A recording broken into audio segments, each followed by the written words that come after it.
And his name is really associated with that.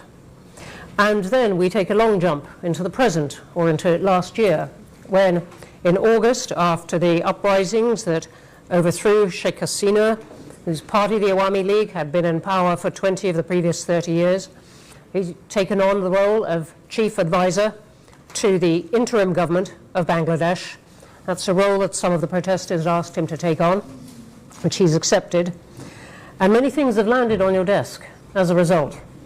Many controversies about the next elections, which we will talk about when those are going to come, about the terms of those elections, many controversies about the media in Bangladesh, and of course you have the IMF to deal with now. The privilege of many leaders and difficult economic circumstances for Bangladesh, including with the new world of tariffs that we are in many ways. So we're going to talk about all these things. Let me just say, for the avoidance of doubt, we are not under the Chatham House rule. This is being live streamed. It is very much on the record. So with that, Professor Yunus, very warm welcome. And you said that you were going to just make a few opening remarks about, indeed, what is on your mind, if not on your desk. Well, thank you for inviting me. That's what I wanted to say. I have come to London with many incarnations. I was remembering my first incarnation as a Boy Scout way back in 1955, just returning from 8th World Jamboree held in Canada. So I was interviewed by BBC about my experience in Bangla program. So I earned 2 guinea for that, so I still remember. It's a tremendous source of enjoyment that I earned 2 guinea in London. Since then, I have been here for many reasons. So one of them, as you mentioned, microcredit is issue. And then on youth movement, on social business, on creating a new world of 3 zeros, zero net carbon emission, zero wealth concentration, zero unemployment, and kind of pushing the idea every time that we have become part of a wrong civilization. We created a wrong civilization and just self-destructive civilization. We have no scapegoat in this civilization. We can, if you want to save ourselves as a human race, only way left to us is to create a new civilization, abandoning the present civilization. A civilization which will be characterized by 3 zeros. Zero net carbon emission, zero wealth concentration, zero unemployment. That's what I was doing and enjoying it, finding many, many people who would like to listen, argue, and get involved. It's an action thing. It's not just academic discussions and leave it at that. So I was very happy with that. But then new incarnation comes. I have to head a government. Absolutely unheard of. I never thought about it. And I got into it. So today I came in that incarnation. But I'll be free, I guess I'll be free to talk about other things too. Thank you. I'll stop here. Thank you. Thank you. So I think you are meeting the King Charles on your, if you like, previous incarnation to do with the environment and microfinance, and you've met elements of the British government to do with your current role, which, as I said, we're going to start with, even though it is less, it brings us to the nitty-gritty of running a country, and we can go back to perhaps to some of the other themes and questions. But let me start with this question of the elections, which is controversial. You've said now a few days ago, okay, the next democratic elections are going to be in early April, but there's still a lot of controversy. The army and some politicians would like them by the end of this year. I believe you've banned the Awami League, the party of Sheikh Hasina, from contesting those elections, but it's one of the big parties. So already a big chorus of people saying these elections are not going to be free and fair. What do you say to that? Well, I keep saying that we will have the most beautiful election we ever had in our history. And the time is right. People are ready. When you have an election after many, many years, after 17 years, you are having first time a real election, excitement in the country, that we will really go and cast our vote. In this meantime, it is 17 years. Imagine all the young people who are coming to that voting age. They are piling up. They never had the opportunity to cast their first vote yet. So excitement of these young people that I will decide who do I vote for. These boys, girls who waited and waited and waited. Their voice never counted like many other, the rest of the nation. So that excitement we want to use and create what we call a new Bangladesh. It's not just voting for routine, voting for electing a new government. It's voting to create a new Bangladesh. What is this all about? That's the promise we made as we were given the responsibility to make sure that the ideals of the dreams of all the young people who gave their blood just the other day before we took the responsibility. We honored their wishes, we honored their dream. We want to say goodbye to the old Bangladesh and create a new Bangladesh. So we defined that new Bangladesh by three things. One is reform. We don't want to go back to the institutions who created this. So we want to reform all the institutions we have in the country.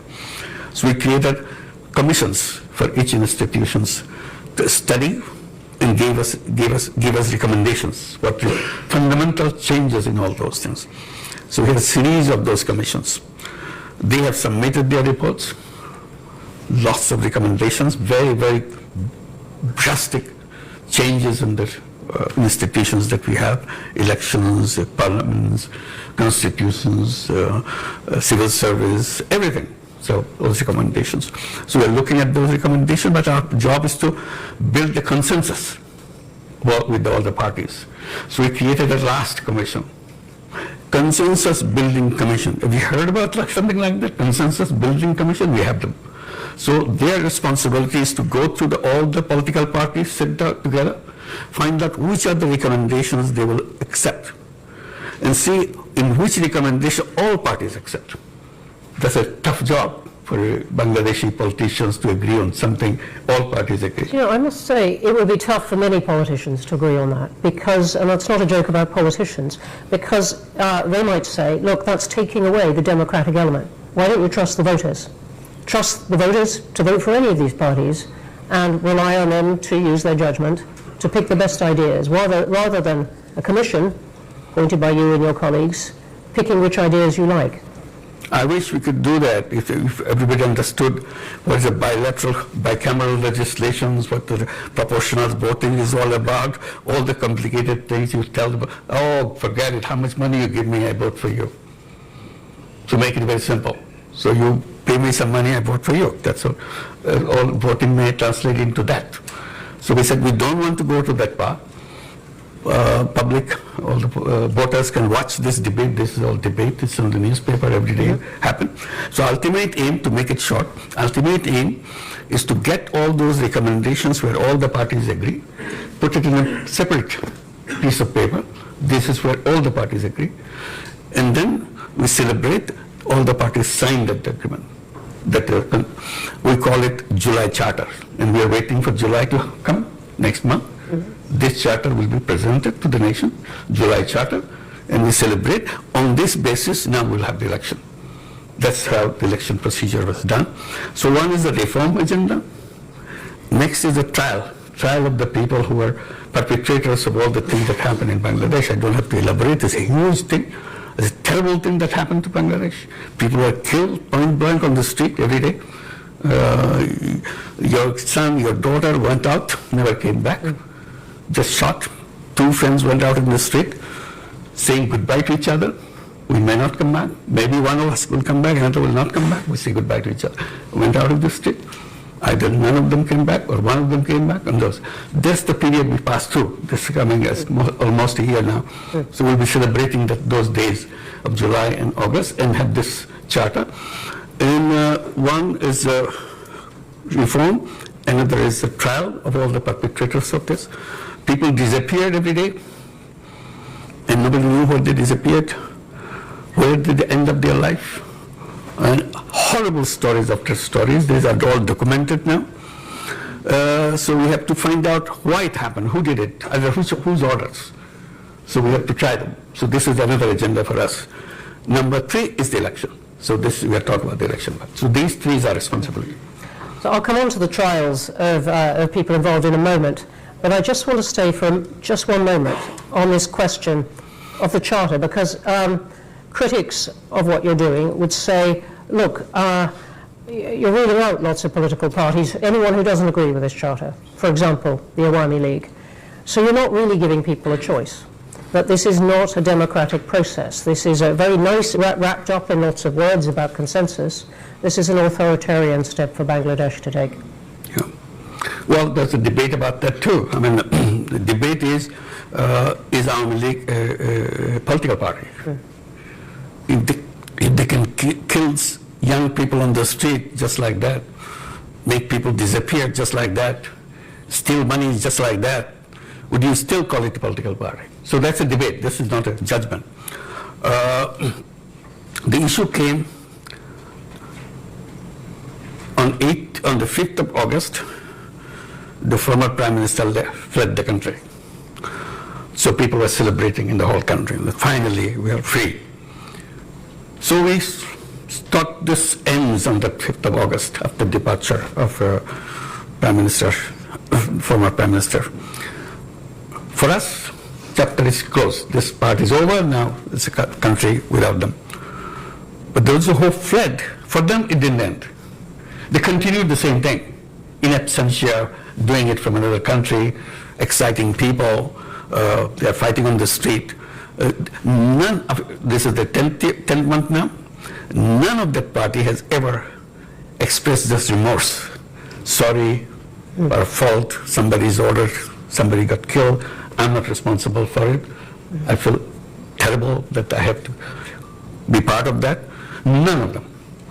So we are for them it continues. So for us it is ended. So we don't feel safe. They are on the street demonstrating. They're threatening the people who are already the leaders of this uprising. So safety of the country, safety of the politics of the country, the nation has decided that for the time being, the activities of Awami League will be suspended for the time being. That's all we have done. We have not banned Awami League, we have not done anything. Until the trial is over, that's all. The trial of those people? All the people who found guilty. So let me ask you then about that. Sheikh Hasina is obviously under the care of India, now in a secure house there, which she fled to. Will come on to relations with India as a result. But if I said to you, why not leave the question of the trial to the next elected government? What would you say? Why is this interim government going to deal with it? I didn't decide it. We are given this task by the people who invited us to take the responsibility, 3 tasks. And we accepted those 3 tasks. We are just going through that. Let me just ask you one other thing on this particular period. I'm looking over at some of the media, but there have been a lot of reports of a clampdown on media in Bangladesh over this period. What is your response to? It's false. It's not true. Not true. They never had so much freedom in their life. They can say anything they want. Yeah, we may hear some of that later. I know. Yeah. Let me come on to other questions about the economy, which is the role of anyone who takes on a job as you have done, and suddenly dealing with the economy of your country at a particularly difficult time. What has been the impact of the upheaval in tariffs that the world is going through? Well, this is a very tough job for us. While the world is going through all these problems, we are going through another set of problems. We are at the 0 level of our economy, or a negative level of our economy. Not only 0. 0 is still you have positive thing that you can move. We have huge bills to pay because all the mega projects previous government took, so that they can make lots of money out of that, cut from those things. Now they are maturing to be paid. We don't have any money. All the resources from the banks, from the other sources, non-banking sources. In total, we estimate, given to our white paper, $234 billion taken away from the country. and documented in which way and so on and so forth. So that's where we are. Resources gone. We start from obligations to payment. It's a negative. Our foreign exchange reserve at the bottom because it's empty. Banking system collapsed completely because banking system is very easy to transfer the money, very simple procedure. Under threat, the whole board resigns. You put a new board of your choice and start issuing loans to your friends with understanding this is a gift you get. You never have to pay back. There's no collateral, nothing. So this is the banking system we inherited. So we have to restore the banking system in some way. We have to make payments for all those people who are knocking at the door with the big checks, big bills that we have to pay. Otherwise, we're going to the court, which is not good for us. So we have to, and in that crisis moment, the best thing that happened to us, the overseas Bangladeshis, many of them are here, in London, in England, and so on, and Middle East. They kept sending remittances, a huge amount of remittances, and that saved us. The economy was saved with them, and that remittances keep growing, keep growing, keep growing. Today, our balance of payment situation is completely changed. As you said, and that has been a real transformation. The IMF, though, is having a lot of meetings with Bangladesh, and it is quite clear on this, it doesn't want Bangladesh to wait for the next government, it wants the interim government to deal with these sort of things. Right now, one of the things it wants is that you find a way to increase the rate at which people pay tax, that more people pay tax, that you can collect it better. Is that something you think is within the powers of an interim government? The first thing I must mention in this, amazing response we get from all the governments of the world. Enormous support. They feel so relieved that finally this thing happened. Now we can have a government we can talk to and we can work with. And they said, any support you need, please tell us. We'll be very eager to do that. So that gave us a moral boost, that we are not abandoned. Government of United Kingdom, Great Britain is one of those countries. We are very grateful to them. Like European Union, United States, Japan, China, you name it. Every single government came with enormous amount of support. And that gave us a moral boost that yes, we are not abandoned, we are not alone, they'll be helpful. And they were really helpful. You mentioned IMF. Yes, IMF also helpful, World Bank is helpful, all the international not everyone uses those adjectives, so I'm telling you, it's a very concrete thing. Yes. The one that IMF came into the picture because the last debate that we had for the final release of the fund, the IMF was controlling and they agreed to give us, that you have to open your foreign exchange rate. It should be left to the market. We are worried about it, because so far we are controlling it so that we don't kind of expose ourselves in the drain of all the foreign exchange gone because of the system. So opening this to the market is a really a big decision for us, which we debated, and at the IMF said, no, nothing doing. Unless you do that, we are not releasing our funds. We tried to convince them and explain the danger of it and so on. They said, no, we understand. But we studied, I think you can handle it. So we started saying, are we able to handle this? Let's open it up. Finally say, if they see some positive thing, why aren't we seeing it? So I challenged them. They finally agreed, but let's do that.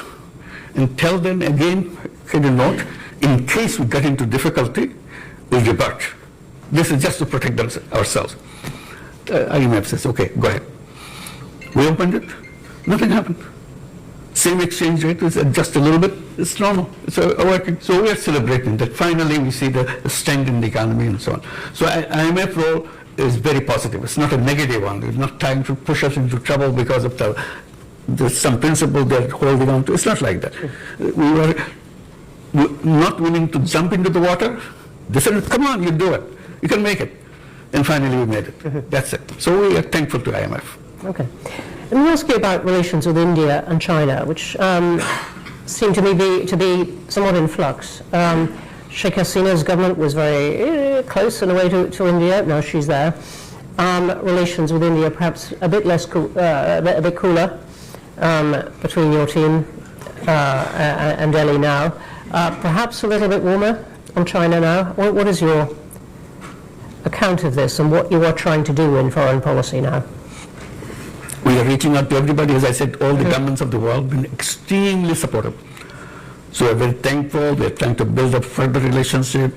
We're asking for their help that never gave before. They were not existing before. So we said, let's do that. One of the things we're saying, corruption.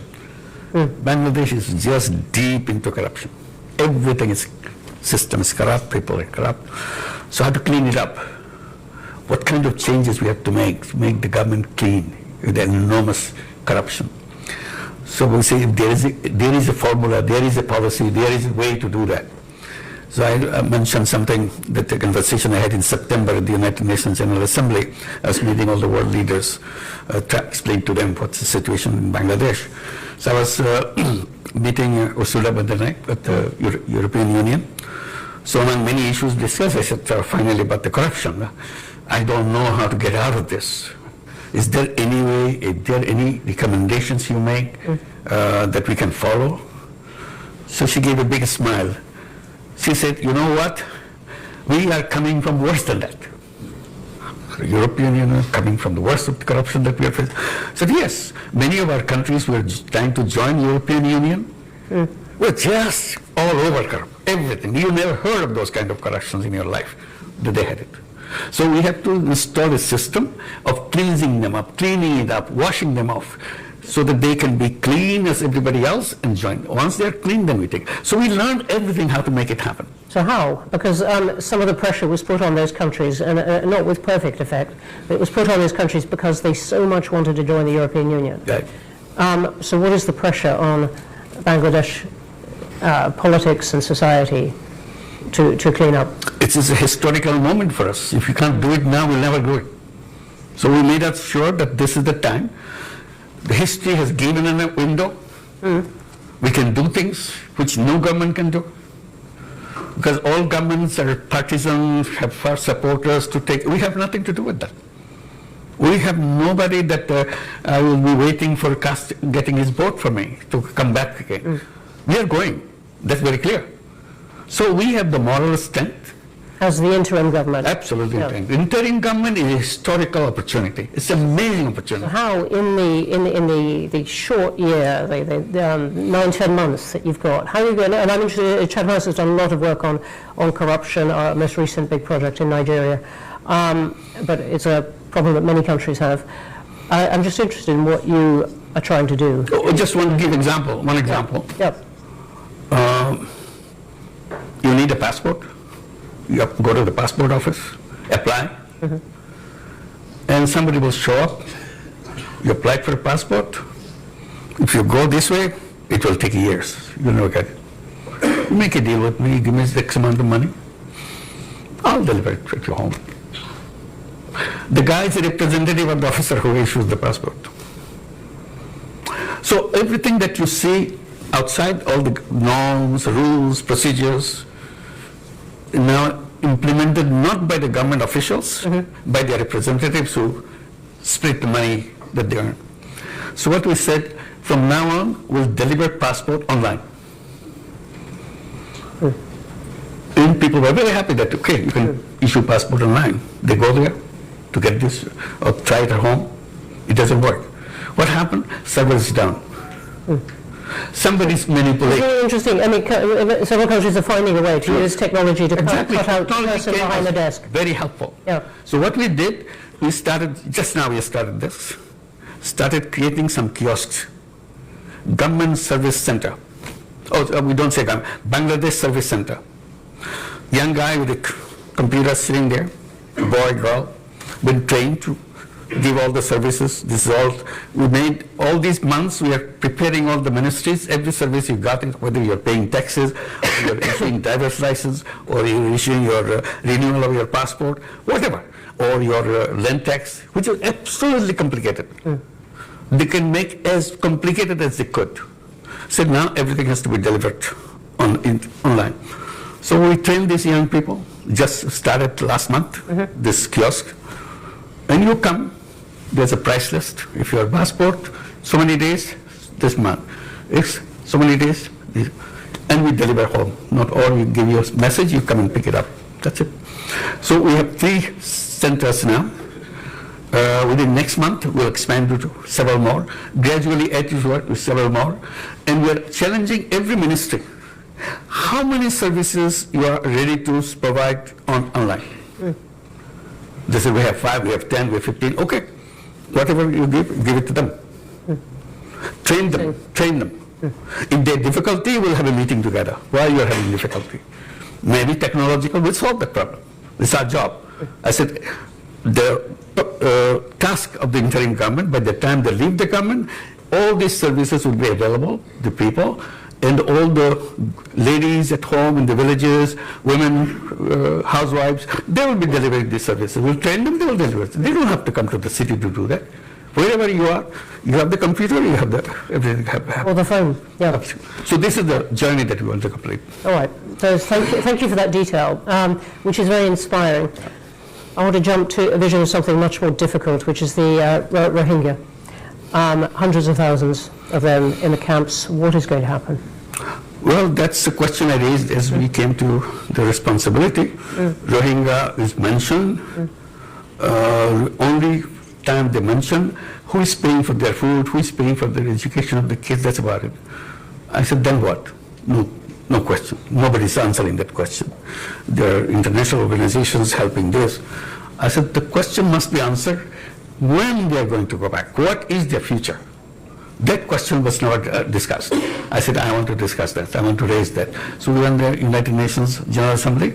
I had a special meeting of all the donor countries who were helping the Rohingya issue. I raised this issue. Do you have a map, road map, when they want to go back? Oh, no, we have not done that. I said, please do that. Because unless, even if it's a 10 years, 20 years now, have a date. And we know 1 year is less now, another year gone, and we go there. So we are working very hard to make sure that we can repatriate those people to go back. In the meantime, we have problems. U.S. government stopped all the money, USAID money. Absolutely. Suddenly disappeared. And what used to be $12 a month per person for food, suddenly that $12 disappeared. Somebody said, okay, we can accommodate for 2 months for $6 a month. I said, okay, $6. Now I said $3 a month. What do you do with $3 a month for whole food for a family, for a person or something? So we're going through that process now. So organizing, again, going back to the world community, said, look, you asked us to host them. We are hosting them. But responsibility of maintaining them, you took yourself. So please don't create Who are you talking to in that? Who do you really have in your sights that you would like help from? There's a whole group of countries who are with us, who was connected to the Rohingya thing. We have meetings with them. Is the UK one of those? Of course, it's a very important one. Not only one of those. The UK is a very important supporter of the whole thing, even now, in this crisis period. So we urge to have a global meeting of the Rohingyas on these issues and related issues in September this year at the United Nations. Have a separate UN General Assembly session on that. It's on the sideline of the General Assembly. Have that and discuss all these issues. This is one. In the meantime, political changes happening in Myanmar. Rakhine State is taken over by Arakan Army. Which is all the hub of the Rohingya population. They have a new push of the Rohingyas pushing into Bangladesh. We started with 1.2 million Rohingyas. Now it's another 200,000 coming in from the other side because of the things that are happening on the other side. So increase. And the most dangerous thing that I felt, and I started raising that, I said when they came, Rohingyas came to Bangladesh, they came with their kids. They didn't leave their kids. They have some of the 2-month-old, some of the 2 years old, some of the 5 years old. I said 7 years are gone. The 5-year-old became 12-year-old, and so on. And each year there are 35,000 children are born. So they are growing up too. So we have a whole new young generation coming up, and they have no hope. They don't know who they are, what they are supposed to be doing. It's a prison that they live in, but they have the computer, they have the mobile phone, they see everything in the world. So they say, what is our future? I said, these will be very angry young people growing up. How their anger would be expressed, we don't know. Whichever way it will be expressed, it will be a big explosion, I can assure you right now. Please help us so that before that explosion point comes, we can take care of them, they're happy with their life, they're as creative, as talented, any of our kids. They're no different. But they're in a situation, they see the world outside on their mobile, we see the televisions everywhere, but they don't see their life, they're in a prison. And why they are in prison? They have stories to listen to their mother, their father, no answer, when do we come back home? And that's a very important question to be answered for them. And your plan is still that eventually they go back home? That's the only way it can be solved. You're not going to integrate them into Bangladesh? It's impossible to do that. It's impossible. Why? So already the people who live around the camps, very hostile. Very simple reason. You get everything free. And we are struggling to make a life. And then you take our jobs, you take our food, you take away things from us. Why didn't you go back to your country? Why are you interfering with our life? Those kind of things. Your children having a fun life, our children, no life. To them it's a fun life because you're sitting there not playing games. It's a fun life. Our children is working hard, but no life. So that will spread. The moment you say that, you promise that they will go back. The government promised that they will go back, and they know that. Now, to say that they will stay with us, who are they? We are having difficulty now. You are putting them into us. No political government, no government will accept that. You've made the point very, very clearly. Let's go to questions. There are going to be a lot of them because there are a lot online, I can see already. Wow, a lot of them. Hands up everywhere. Can I take the first opportunity? Who is speaking? Me. I'm going to go to the woman here in the front. Okay. And then we're going to go one at a time. I'm going to take a couple here. I will come to you. And I'll get the people in the back as well. Thank you for the opportunity to question you. My name is Sami Akhtar and I'm a UK correspondent for the Daily Sangram Pratidin. So I have a question for you about your reformation agenda. You have said that for the freedom country or Bangladesh, new Bangladesh, you have to change some key pointers. Those are related to your reformation, which is reform. So now my question is to you that when you arrived at Dhaka airport on 8th of August 2024, you said that your main challenges is to bring all the people together. So whenever we see that the Bangladesh first president, Bangabandhu Sheikh Mujibur Rahman's, his house was demolished by over the 6 hours by Dhaka City Corporation bulldozer. So there we have seen that the administration was silent. So on this basis, you have you have made division by separating particular persons or their supporters. So on this basis, we can say that how you plan for reform Bangladesh or make unity, accept them, and are you an only advisor for the other half, excluding them particular parties or the persons? Okay. Thank you very much indeed. That's a lot of questions. Yeah, simple answer is lots of questions, lots of issues, all came at the same time. We can handle everything right away. So it's a kind of a period that we have gone through. Things have calmed down, come to order. Now we are dealing with it. Bringing order to the nation was a big task for us because the police force that we got, yesterday they are shooting at the kids. And today suddenly they said, okay, clear the road, get out. Who are you? They want to beat you up because you killed my brother, you killed my son, you killed my sister. And now you're telling me to do what to do. So they're afraid to go to the road. So we had a deadlock situation. We didn't know how to handle those kind of things. So it took time. And luckily, I can report you, that has come down now. People are accepting the police, all the people that we identified as the perpetrator of all the terrible things that happened to Bangladesh, taken out of the services, and they will be under trial. This is the trial becomes such an important thing. You know the person. It's not something some police, I know the guy who did that. It's in front of me, it's in my video. I can show you my video. The whole thing happened in Bangladesh with open videos everywhere. So all recorded. It's an amazing kind of uprising where every single event is recorded as it happened. Not one camera. Everybody has a camera. Everybody's taking it. It's all been assembled, it's identified, and we are trying to clean. We are not saying that we are a government to solve all the problems. We are successes. We have now a police force which can bring law and order in the country and so on. So we are, and the unity of the political parties is a #1 goal for us. We have been sitting together, all these things we're talking about creating a July charter. It's not an easy thing for all the parties to sit together and debate. But we're doing that.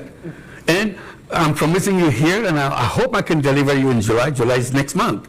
That charter will be announced in the presence of all parties. That's the best unity you can get in any country after a revolution within a month, within a year.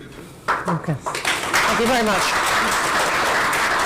The front row here, the man next to you,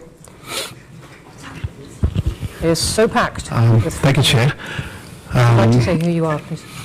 My name is Bulbul Hassan. I work for Channels Television. I've got a very precise question. People in Bangladesh, a significant number of people in Bangladesh, apparently disillusioned with the conventional political system. So once the election is over, the democratically elected government takes over.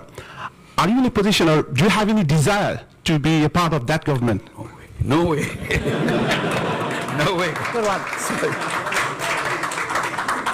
I think none of our cabinet members would like to do that, not only me. So our job is to make sure the transition is managed well and people are happy when we hand over power to the elected government. So we want to make sure election is right. That's a very critical factor for us. If the election is wrong, this thing will never be solved again. It will be very difficult. Thank you for the question and answer. Right, let me count last one in the front row here, and then I'm coming to the back, and over here. We've got good time. Not for everyone, but lots of time. Sorry, for me. Sorry, no, I'm this chap here. Sorry. Hi, thank you very much for arranging this event. My name is Diwan Mehdi. I'm the Director General of British Bangladesh Chamber of Commerce and Industry. First of all, I would like to say thank you to you for taking the responsibility in a big chaos when the young generation was wanting for a big change. So you showed the courage, and we appreciate your time and patience. We had no other option. Therefore. Okay. My question is to you. We have seen a very surprising role played by India. They seem to be a democratic country, but when it comes, we talk about Bangladesh, their role is very unclear. In what capacity, if I speak very legally, they are keeping Sheikh Hasina in their country, while there would be a trial going on in our country, and the same question was asked in their parliament. They did not have any clear answer. And I know you are a very well-known person, like internationally. In order to create pressure on India, how you are using a lobby in terms of United Kingdom, in terms of USA and other countries, because this is very surprising in 21st century. If we see a prime minister fled from one country after killing thousands of people, after making injured thousands of students, like number of incidents we have seen there was no internet even. Our friends were there, our family member was there, and someone needs to take the responsibility. And in what capacity India is keeping her? Thank you for the question. As you described, if I had the chance to show the 1 minute video of 1 minute video for the entire thing, so whatever somebody captured, you'll understand what it is, how the things happen, how terrible things, how cruel things happen.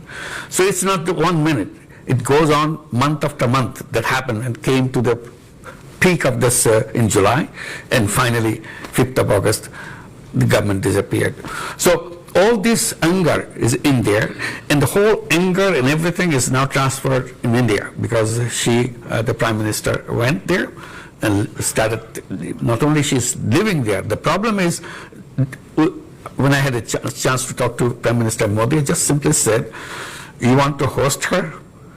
I cannot force you to abandon that policy, but please help us in making sure she doesn't speak to Bangladeshi people the way she is doing. She announces on such and such day, such and such hour she will speak, and the whole Bangladesh get very angry that where is she speaking. Why is she keeping this whole anger thing inside of us now? And is India doing what you asked? No. Modi's answer, I quote, he said, it's a social media, we cannot control it. What can you say? It's an explosive situation. You can just walk away by saying it's a social media. So this is what is still going on. May I ask you, I believe in technical terms, Yeah. you've written an informal, an unsigned diplomatic note Yes. to India. Yes, we did. Asking for her extradition. Absolutely. And they've noted that it has arrived. But does that mean, in a sense, you're leaving it to the next government? This will continue. I mean, this Yeah, is, but it is- now, it is in the not meantime, the- another stage has come. Yeah. I just want to add. Now there's a case. The International Criminal Tribunal has started the trial process. They send notices to Hasina for all the crimes she has committed, part of the crimes. There's so many other crimes coming up. So they have to respond to that notice. This is a legal notice now.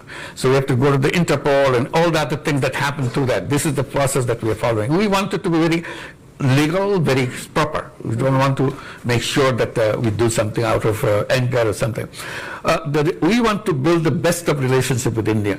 It's our neighbor. We don't want to have any kind of basic problem with them. But somehow things go wrong every time because of all the fake news coming from the Indian press. And many people say it has connections with the policymakers on the top and so on. So this is what makes Bangladesh very jittery, very, very angry. We try to get over this anger, but the whole barrage of things keep happening on the cyberspace. We can't just get away from that. Even if I try to peaceful, suddenly they say something, do something, anger comes back. Okay. So this is our now big task to make sure that we can have at least a peaceful life to go on with our life, to create the life that we are dreaming about. Okay, thank you. I'm going to take two now. You've been very energetic, right by the wall. Yep, you. And then I'm going to take the one who has been, yes, you, who is going like that. Right at the back, yep, you, pointing at your own head, yep. Thank you, Professor Yunus. My name is Nazimuddin. I'm the chairman of Chattogram Samiti UK. I was born just 2 miles away from your birthplace. Okay. So with that disclaimer, I wanted to ask a question to you. Will you seize this opportunity, this moment, to break free from fascist structure and system, and then allow the people to vote for the reforms that you are taking, and embed that reform into a constitution, and through referendum allow people to vote for it? As far as I'm aware, about 20,000 comments that I read on social media, 95% people support your reforms. We don't want to be hostage to political parties. Why don't you just go back directly to civic societies and the people and allow them to vote whether they would like to go ahead and change Bangladesh for the future and make it a real tiger for the world economy. Thank you. Okay. Thank you. I want to be clear. Are you asking for a vote on the charter? Absolutely. What Yeah. I'm asking is that July Charter, of course, will be a legally binding agreement. Yeah. But in order to sustain that reform, it needs to be structurally built in within Constitution. You'd like a vote on that? Yeah, yeah, we heard about that, about having a kind of referendum on the issues that we have. There are so many complicated issues. The argument is referendum will be meaningless because most of the people don't even understand what you're voting for. So people will laugh at it, that it doesn't make any sense. So it's the politicians representing the people, all parties. They are involved in all these political issues and all the national issues, and they're supposed to understand, they're supposed to debate. If they have agreed together, all parties, that's what we are focusing on, all parties, then it's more real than giving it to a referendum of all the package. It's a big package. So this is what the path we took. Referendums have lots of problems Yeah. with them, many countries know, but You must be referring to something, they're smiling. it would answer the point, the challenge to you. that this charter is in some way not democratic. We can come back to that. Let me come to the, you who stood up. You've been very energetic. Chief Advisor, welcome to London. Thank you. On behalf of British Bangladeshi community, I'm Councillor Saifuddin Khalid. I'm also a practicing barrister, British Bangladeshi practicing barrister in London. I have two questions for you. How confident are you? Could you possibly have just one? It's very quick two questions. I'm not going to make a statement. How confident are you that the political and democratic organs will be well equipped to hold a general election, a credible election with level playing field by April 2026? We'll try our best. And secondly, British Bangladeshi community would like to have a meeting with you. Do you have a plan to meet British Bangladeshi community who are eagerly waiting to meet and have view exchange with you? Thank you, Chief Advisor. Thank you. Thank you very much for inviting. I wish we could, but our program makes such a packed program. We are rushing from one to the other. Thank you so much, but definitely we'll try to keep in touch. Thank you. We can take this Very kind of you. as part of the meeting. I'm going to the woman in a white shirt there. Sorry, I can't quite see. Yes. Thank you. Hello. Professor, my name is Dr. Zoe Mandage, and I'm very, very interested in Bangladesh, and especially the young generation, the generation which stood up for justice. And this is a role model for all of us. My question is that with the new technology such as AI, what can be done? What is in your policies and support you're giving to that 10 million student who rose in terms of, you know, having a hopeful future, getting a foot place in the market, in the global market for future and for jobs? And there are obviously countries around you that are running special AI programs. Is there anything that we can do to help and support the students especially? Thank you. Definitely. Thank you. Thank you for your offer. It's a very important offer.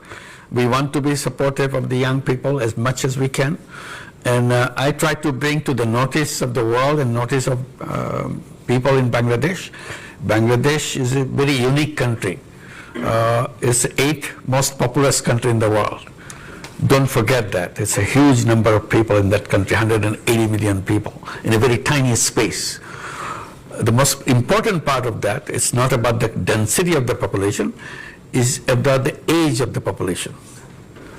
Half the population of that 180 million, 90 million people, is under the age of 26 and younger. So this is a unique feature of Bangladesh, where many countries getting older and older, they don't have people to work in these countries. Bangladesh is getting younger and younger, and young population everywhere, and very talented young people, not just young people, very talented, very creative young people. I get goosebumps when I think about this. This is more than gold mine. You can do anything in the world with this young population, only if we can run our country right. Because this is needed not for Bangladesh, it's needed for the whole world. I was recently visiting Japan. Amazing thing, request they are making. Please send your young people to Japan. We want to take as many as you can send. So we signed 2 agreements in this trip to send 100,000 young people to go and work in Japan. And I said, please keep these doors open so that we can continue to bring young people from Bangladesh, boys and girls, not just boys and girls, to come to Japan and do everything that you need to do, because you don't have any population to run your factory, run your businesses, run your buses. Their buses are stopped. They have no driver. Their taxis don't function. There's no driver. Your business is shut down because there's no people who run the business. Their agriculture stopped, abandoned, because nobody's there. The machines are there, farmhouse is there, land is there, no people. I said, okay, we will be very happy to help you, to send our young people. They said, only thing you need to do, teach them how to speak Japanese. I said, we'll do that. We'll do that. So we are a very lucky country, that's what it is. We're a very lucky country to be so resourceful with human beings. Great. No, can I, I'm sorry, I'm going to come here to the front row. There's a storm of people with things to say. Thank you, give me a chance. Assalamu alaikum, Dr. Mohamed Yunus. First time I met with him in France, when I grabbed in Czech, fair. Second time in 2099 when Bangladesh problem is arsenic. This time Dr. Yunus held one meeting in Paris. This time I was there. Third time I met with him in Spain. This is a wonderful history, but please could you get to the question? Thank you. Today I am thank you for everybody to arrange this meeting about in Bangladesh situation. But I want one question. Dr. Yunus, please held the election upcoming 2026 you declare in April. We want to see for the foreign Bangladeshi people also, we have to give a right for vote. This is me. That's right. Thank you. That's our promise. We'll do that. Thank you. Okay, thank you. Sorry, I'm going to take the woman in the second row here. Yep. Thank you. My name is Halima Begum. I represent Oxfam, but mostly I'm here representing my mother, who cannot be here today, and it's an honor to be in this space with you today, Chief Advisor. My question is... Please give my salam to her. Thank you very much. She will be so pleased. The question really I have is how much security can you offer to the protection of women's rights and gender? Because often when we see challenges around democracy, it's women who are then exposed. And as we know, the rollback of gender is quite a significant concern at the moment. Thank you. Thank you very much. There are not so many women in this audience here today, so thank you for the question. Very bold recommendations. Women are outspoken. There are many members in our cabinet represent them, women cabinet members. So the status-wise, we are doing the best possible way. We are not perfect. Definitely Bangladesh has lots of difficulties in getting all the rights established in an open and fair way. But government is committed to establish them. That's all we can assure you. Thank you.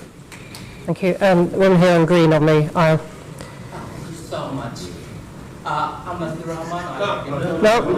sorry. I'm so sorry. It was a very good beginning. Let me see if we can get you in. Let me see if we can get you in as well. Thank you very much. Thank you. It's on. Your Excellency, welcome to London. My name is Zamira Konopianova. I work for Chevron.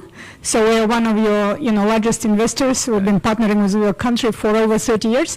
My question is, what actions your government is taking to attract foreign direct investments into Bangladesh and specifically into the energy sector? Thank you. We are very, very active on that. We have been holding summits of investors, and Chevron is a participant on that. We're inviting many other companies to come and invest. And we are promising them something very important, that you don't have to come and invest here just to sell your things to Bangladesh. Bangladesh is offering itself to be the production hub for the world, not just for Bangladesh. So we provide young people that are ready to work for you, and we provide all other facilities so that you can plug and play situation. You bring your factory, produce it, and sell it to the world. In return, also, we are promising that we will build our port facilities in a world-class way, so that you don't have any difficulty in bringing things to Bangladesh and sending out your products that you have produced here. So that's how we are bringing the investors, not only for Bangladesh, or we also keep reminding them, you have a big market right here, not just Bangladesh. You can produce to Bangladesh. We have all the communication things. We'll fix it up to deliver it to Nepal. Nepal is a country that cannot access to the ocean, so we will give you the access to the ocean. And you produce and bring things to Nepal, to Bhutan, even the seven sisters in India, where also we open up, so that we all prosper together. This whole region is a potentially very attractive region for productions. So we are inviting all the companies to come and make use of all the facilities that we are creating. Thank you. Thank you. And I'm going to take a couple of questions from online. There are brilliant questions online, particularly about the election process. I think we've covered it as much as we can in the time, but thank you for the questions. Let me take a pair of questions which are on the Bangladeshi community in the UK. One from Anamo Chowdhury saying, Your Excellency, Bangladeshis living in the UK are sometimes regarded as a disadvantaged community in comparison to others. What advice would you offer to help shape a more prosperous future for them? And then there's one from Katie Dominy saying, what would you like the British Bengali community to do to help Bangladesh? Absolutely. This is an opportunity of lifetime. that you are here, you are lucky that you have access to so many knowledge and success and services and resources. Please bring it to make changes happen in Bangladesh. This is the time for Bangladesh to change fundamentally, not just a touch and go kind of thing. It's fundamental changes Bangladesh is waiting. One of the things we're encouraging to build up apps so that you can tell us who's willing to do what kind of facilities, what kind of knowledge, what kind of ideas that you can share with us so that you can come and help us to build the country that we are all trying to help transform itself in the quickest way possible. The potential is there. Simply connections with the people. You are here is a tremendous resource for us. Here in the USA, in Japan, in many other countries, the Bangladeshi community, very resourceful community, and we'll be very happy to have your support and your work. Thank you. On that note, we are going to have to stop. I am so sorry. There are so many questions up. Thank you. Thank you.